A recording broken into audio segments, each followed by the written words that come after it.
बाँधिन्छ। एकछिन सोच्नुहोस् त, त्यो मानिस त मरिसक्यो। ऊ न हल्लिन सक्छ, न भाग्न सक्छ, न त कसैसँग प्रतिकार नै गर्न सक्छ। ऊ त केवल एउटा निर्जीव शरीर हो। त्यसो भए उसलाई कुनै अपराधी वा कैदीलाई झैं डोरीले बाँध्नुपर्ने किन आवश्यक पर्यो त? के अर्थीबाट नलडोस् भन्नका लागि मात्र हो त यो?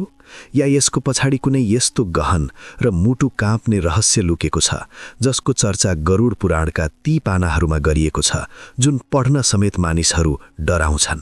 यदि मैले तपाईलाई भने लासलाई बाँध्नु केवल एउटा संस्कार मात्र होइन, बरु हाम्रा पुर्खाहरूले बनाएको एउटा लक सिस्टम हो, एउटा यस्तो सुरक्षा कवच जसले त्यो मृत शरीरलाई होइन, बरु हामी जीवित मानिसहरूलाई बचाउँछ। यदि त्यो डोरी खुल्यो भने के हुन्छ होला त?